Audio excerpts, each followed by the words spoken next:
कृपा अवतरित हो तथा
सिंधु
जो थे अधर्मी अधम हत्यारे, कपटी कुटिल कुकर्मी अनेक, तर गए राम नाम लेक, तर गए धृति धारणाहीन, धर्म कर्म में जन अति दीन, राम राम श्री राम जप जाप, हुए अतुल विमल अपाप, राम नाम मन मुख में बोले, राम नाम भी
शिवं मङ्गलं सत्यं शिवं मङ्गलं सत्यं शिवं मङ्गलं सत्यं शिवं मङ्गलम् वृद्धि आस्तिक भाव की शुभ मंगल संचार अभ्युदय सद धर्म का राम नाम विस्तार वृद्धि आस्तिक भाव की शुभ मंगल संचार अभ्युदय सद धर्म का राम नाम विस्तार।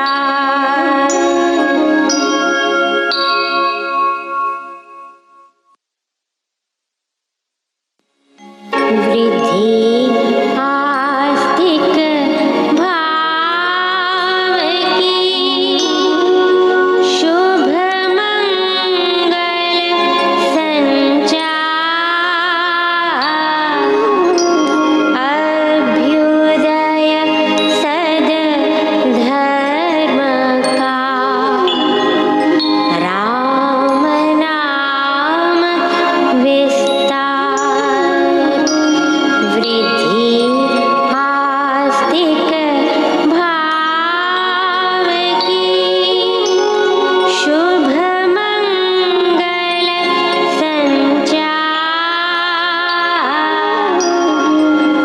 अभ्युदय सद धर्म का राम नाम विस्तार।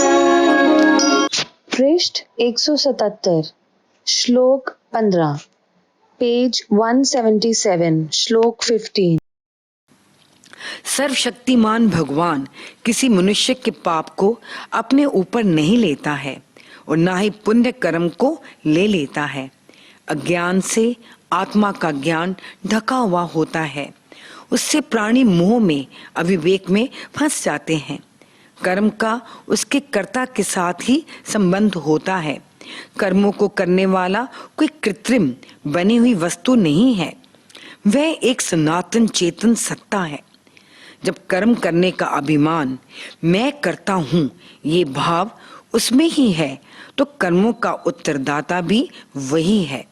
यदि आत्मा बनी हुई वस्तु हो तो वह कोई सत्य वस्तु नहीं रहता और उसका नाश हो जाना भी अवश्यंभावी नियम के अंतर्गत है। बनी हुई वस्तु कार्य हुआ करती है, उसका कोई कारण होता है और वह अपने कारण का विकार ही समझी जाती है। कार्य का अपने कारण में लय भी अवश्य होता है। तब तो घटपटवत बने हुए आत्मा के पाप पुण्य का सारा भार, उत्तरदायित्व उसके बनाने वाले पर जा पड़ता है। इसलिए यही सत्य है कि आत्मा एक नित्य वस्तु है। वह अपनी स्वतंत्र इच्छा से कर्म करता है, अपने कर्मों का उत्तरदाता भी वही है। उसके ज्ञान पर, स्वाभाविक चेतन स्वरूप पर अज्ञान का पर्दा पड़ जाता है।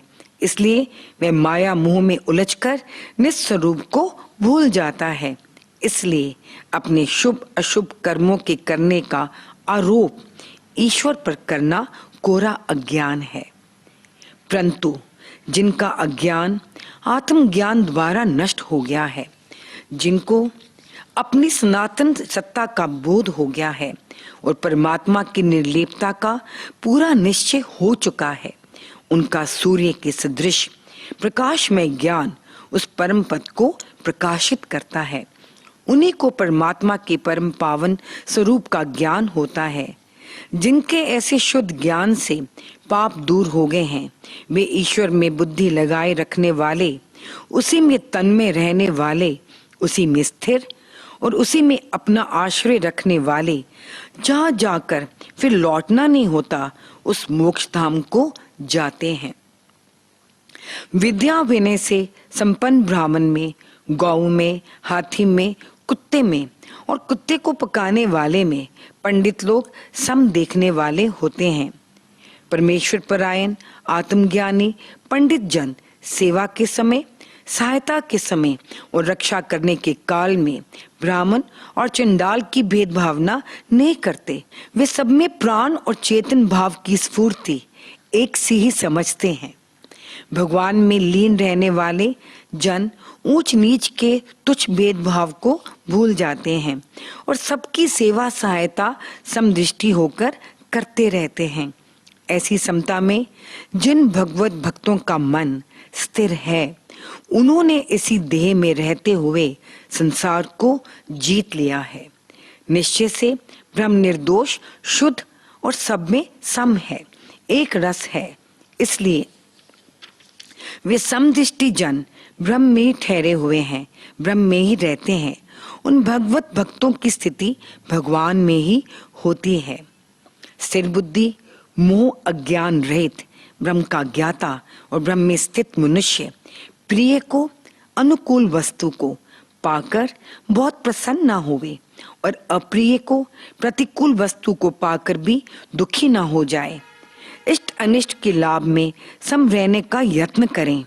बाहर के अनुकूल प्रतिकूल विषयों में ना आसक्त होने वाला मनुष्य जो सुख अपनी आत्मा में प्राप्त करता है, वह ब्रह्म के योग में लीन आत्मा अक्षय आनंद को अनुभव कर लेता है।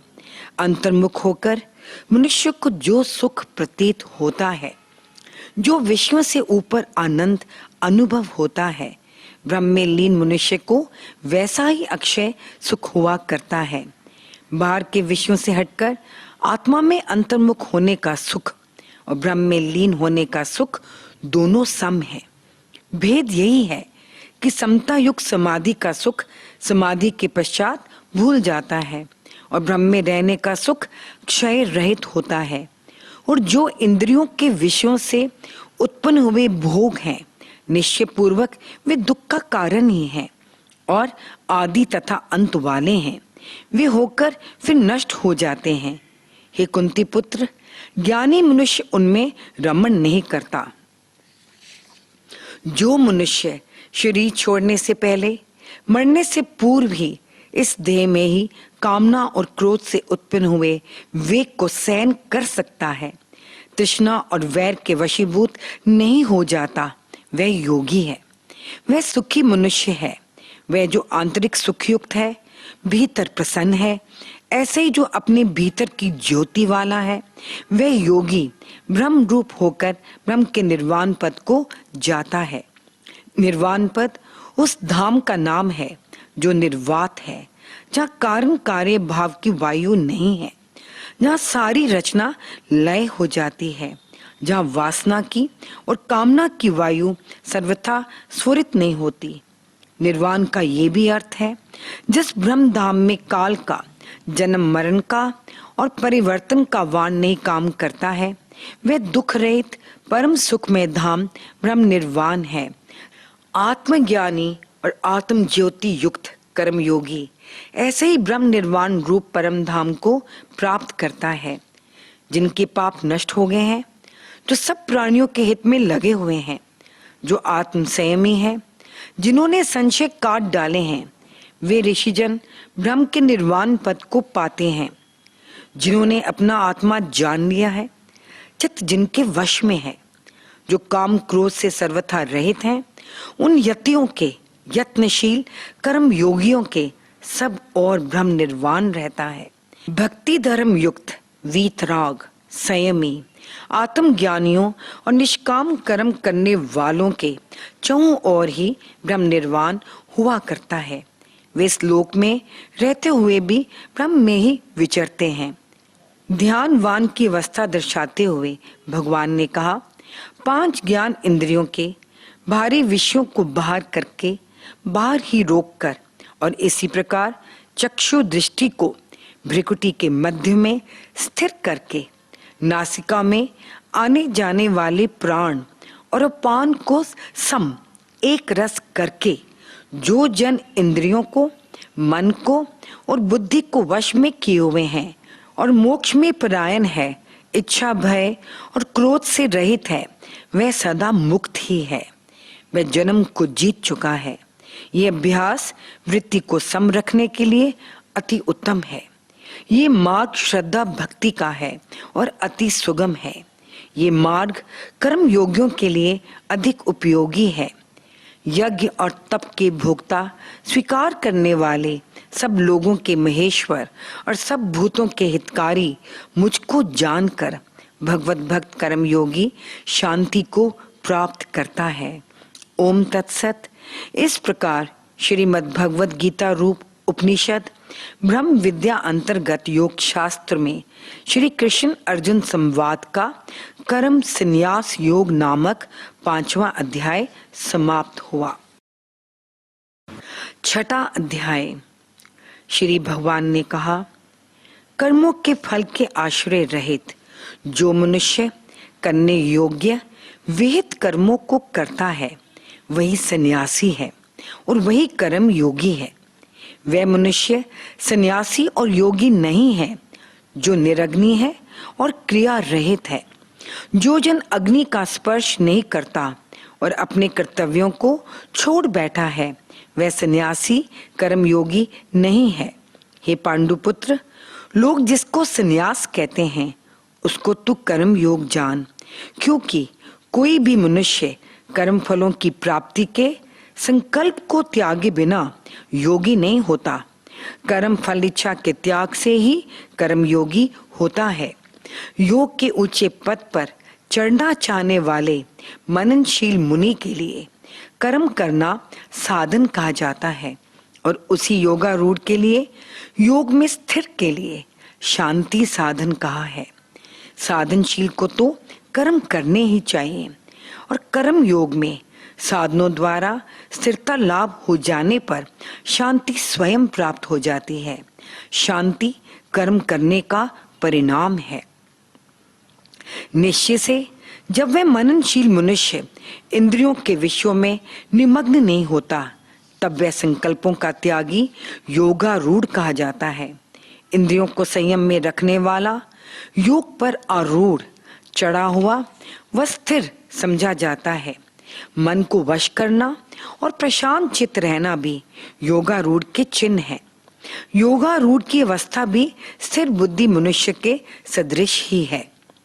आत्म कल्याण की इच्छा से कर्तव्य कर्मों को निष्काम भाव से करना, सब कर्मों को परमेश्वर अर्पण करके करना और सभी कर्तव्य ईश्वरीय नियम मानकर करते रहना योग है। अनंत आत्मा के साथ सम्मिलन है। इस योग से आत्मा का उद्धार हो जाता है। ये भाव दर्शाते हुए महाराज ने कहा, ऐसा योगी अपने आत्मा से अपने आत्मा का उद्धार करे, आत्मा को अधोगति को ना ले जाए। निश्चय पूर्वक आत्मा ही आत्मा का बंधु है और आत्मा ही आत्मा का शत्रु है। उस मनुष्य का आत्मा आत्मा का बंधु है जिसने अपना आत्मा अपने आत्मा से ही जीत लिया है, जिसने अपने विवेक विचार से अपने आत्मा को जान लिया है। अनात्मा के आत्मा को न मानने वाले नास्तिक के शत्रुपन में उसका आत्मा ही शत्रु की भांति बरतता है। आस्तिक भाव, आत्म सत्ता का पक्का विश्वास, आत्म चिंतन, श्रद्धा भक्ति आदि भावों से भावुक जन का आत्मा ही अपना बंधु और हितकारी बन जाता है। और संशय से, अश्रद्धा से, आत्म सत्ता के अविश्वास से, परमात्मा का निश्चय ना रखने से, कर्महीनता से, नास्तिक बुद्धि के शत्रुपन से, नास्तिक का अपना आत्मा ही अशुभ कर्मों के कारण उसका शत्रु होकर रहता है। जो जन अपने आप में निश्चय नहीं रखता वह आप ही अपने साथ शत्रुता करता है। जिसने अपना आत्मा जीत लिया है, ऐसे सर्वथा शांत मनुष्य का ऊंचा आत्मा शीत उष्ण, सुख दुख, तथा मान अपमान में समभाव में बना रहता है, अथवा ऐसे जन के अंतःकरण में परमात्मा विराजमान होता है। जो मनुष्य ज्ञान विज्ञान से तृप्त आत्मा है, अपने स्वरूप के निश्चय में अचल है, भली प्रकार जितेंद्रिय है और मिट्टी पत्थर और स्वर्ण में सम है, पर वस्तु में जिसे लोभ लालच नहीं है और अपनी कमाई में संतुष्ट है, वह योगी युक्त ऐसा कहलाता है। उसको कर्म योग युक्त है, परमेश्वर में रहता है, ऐसा कहा जाता है। श्री राम। नमो नमः श्री राम, तुझको नमो नमः। नमो नमः नमो नमः नमो नमः नमो नमः।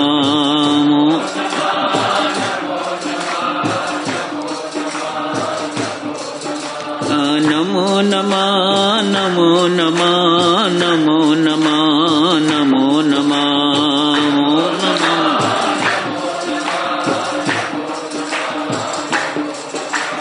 नमो नमः महाराज तुमको नमो नमः। नमो नमः महाराज तुमको। नमो नमः महाराज तुमको नमो नमः। नमो नमः महाराज। नमो नमः नमो नमः नमो नमः नमो नमः।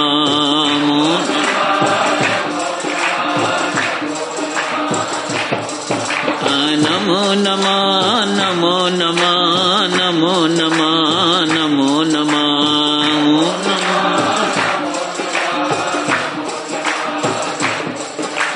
नमो नमः नमो नमः नमो नमः नमो नमः।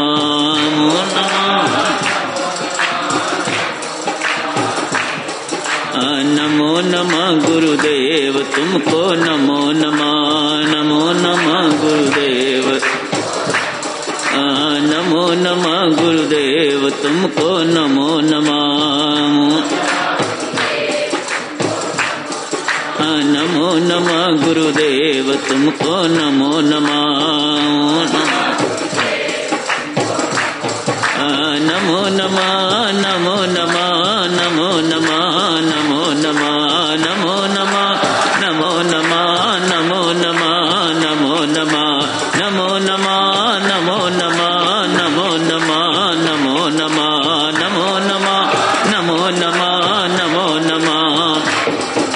नमो नमः नमो नमः नमो नमः नमो नमः। नमो नमः नमो नमः नमो नमः नमो नमः। नमो नमः नमो नमः नमो नमः नमो नमः। नमो नमः नमो नमः नमो नमः नमो नमः। नमो नमः नमो नमः नमो नमः नमो नमः। नमो नमः नमो नमः नमो नमः नमो नमः। नमो नमः नमो नमः नमो नमः नमो नमः। नमो नमः नमो नमः नमो नमः नमो नमः नमो नमः नमो नमः नमो नमः। नमो नमः नमो नमः नमो नमः नमो नमः। नमो नमः नमो नमः नमो नमः नमो नमः। नमो नमः नमो नमः नमो नमः नमो नमः। नमो नमः नमो नमः नमो नमः नमो नमः। नमो नमः नमो नमः नमो नमः नमो नमः। नमो नमः नमो नमः नमो नमः नमो नमः। नमो नमः नमो नमः नमो नमः नमो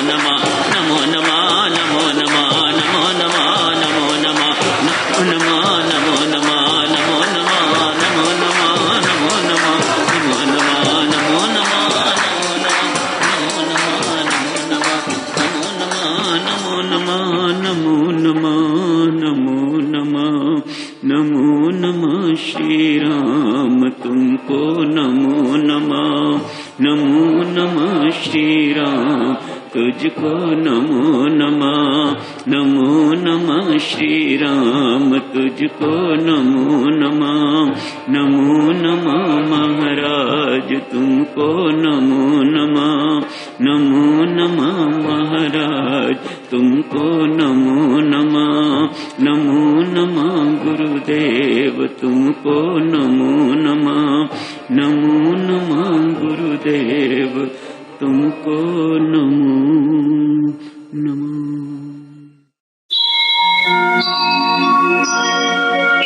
सर्वशक्तिमते परमात्मने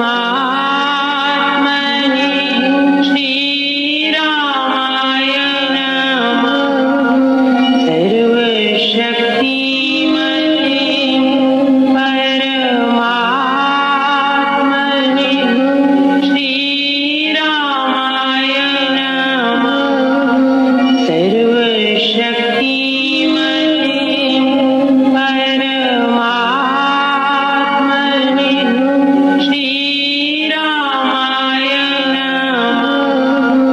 सर्वशक्तिमते